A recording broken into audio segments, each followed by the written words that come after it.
This is New Star Radio 98.7 FM and myself, Fuego, Smooth Fuego TV. And we have... Miguel. Now, Miguel, I was there last night at your show.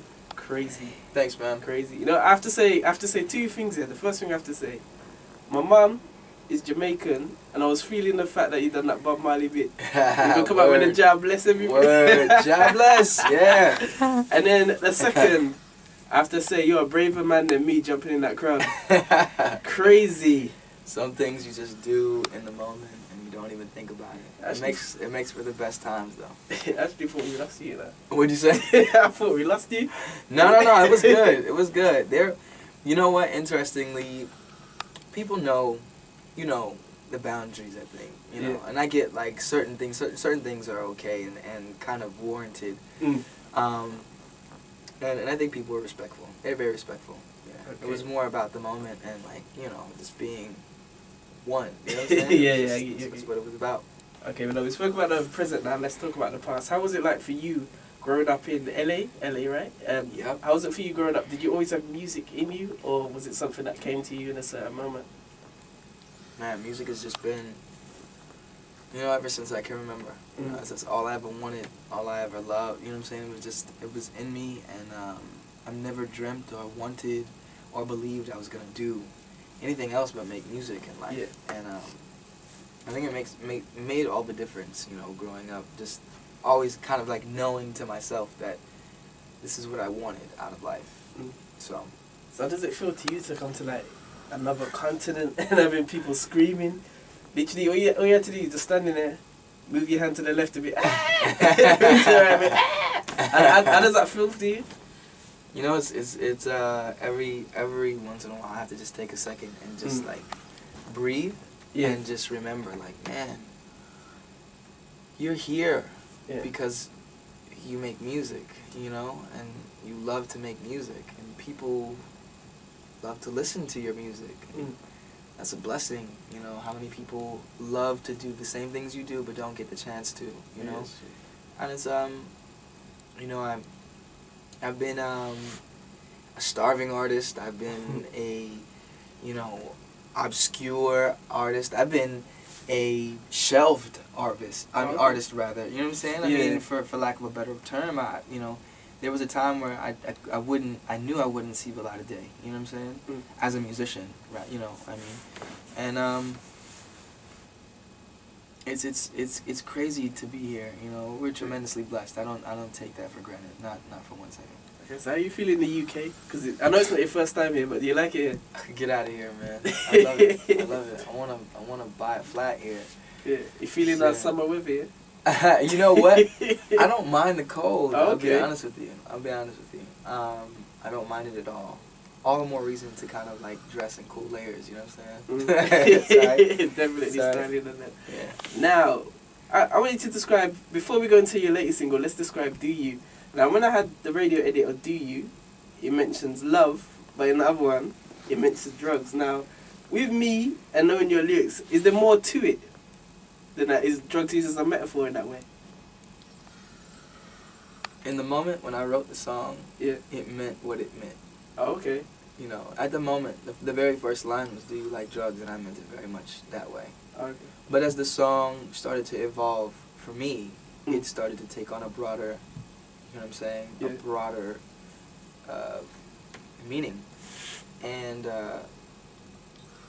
I think that's why I like the song the most. You know what I'm saying? Because, in all honesty, in life, people fixate on different things. For some people, it's, collector's items, you know what I'm saying? Or the thrill of winning a race, or the thrill of, exercising, or, you know what I'm saying? There's a million things that people fixate on, and people have their own things, and more than anything, it's just about what is it that you love, you know what I'm saying? I want to do you like that, you know what I'm saying? Exactly. So it's a song that's related to you, and then it developed with you. And talking about yourself, do you find your fans that, because I can say this on a personal level, because I can say Adorn that at the moment, that's mine and significant other's song. At the Right, moment, and that's the song which will get played when I get married. Thanks, man. You That's see what I'm cool. saying? That's so cool. So man. do you find that a lot with your fans? Like they will say, "Ah, my child was conceived to your song. I got married to this. This happened at this time."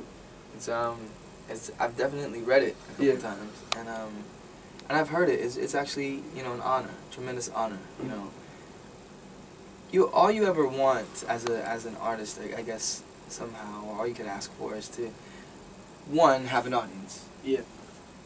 But for the lucky ones, the really, really lucky ones, you know, they become timeless. Yeah. And their music, you know, lives on past them. And to become a part of people's lives that is so, you know, defining things like marriage.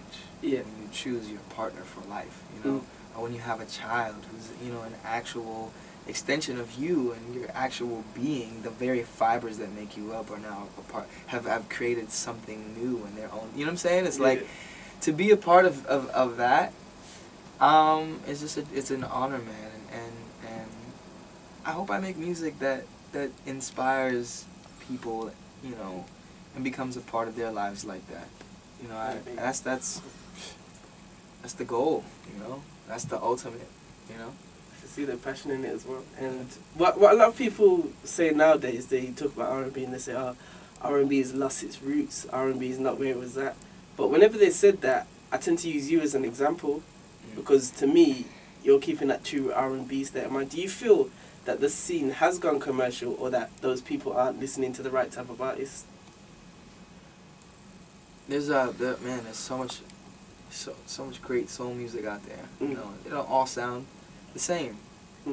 But that's the best part about it, you know. But it's just that maybe it's not so easy to find, you know, or not all of them are as easy to find, you know. But if you really want to find some really great R&B music, I mean, it's not too hard to go on Google, you know. Just start. I mean, if you really want to find it, you're gonna find it, you know.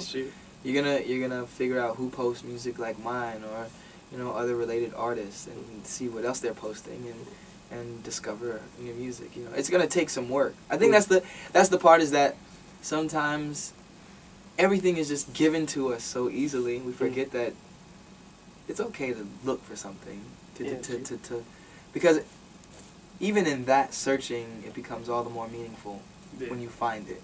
You know, so I encourage everyone to, you know, to seek out what they want most. And I don't mean that only for music. I mean it just period in life. You know, if you really want something, you gotta look for it. You gotta go for it. So. Now, as we are a community station in Birmingham in the UK, do you have any advice that you could give to us? We have a lot of aspiring artists, singers, rappers, producers. Do you have any advice you could give them based on your own experiences? Oh man, sure, I suppose. And I say this, you know, I preface it with the fact that I'm still young and learning. But what has worked most for me was to always stick to my guns. Okay.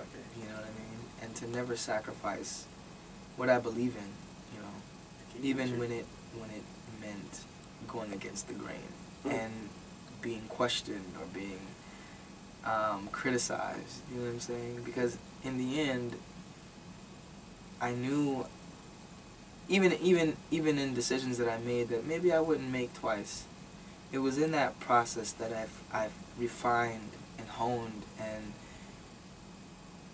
almost made the picture come into more focus, you know. And it was that self process that needed to happen for myself.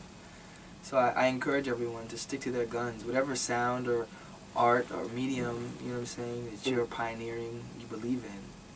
Whether people believe it's good or not, I encourage you just to continue. Okay. Now, I hate to cut the interview short because I know you're a busy man yourself, and obviously I'm busy there. But we're going to go and play your single now, so would you like to introduce it and tell the people where they can buy it from and release dates? Sounds good, sounds good. So, you've heard Adorn, you've heard Do You. It's time for the next song off of Kaleidoscope Dream to be played, and it is this next song I hope that you find pleasure in singing along to. It's called How Many Drinks. Turn your radios all the way up. It's Miguel. Let's go.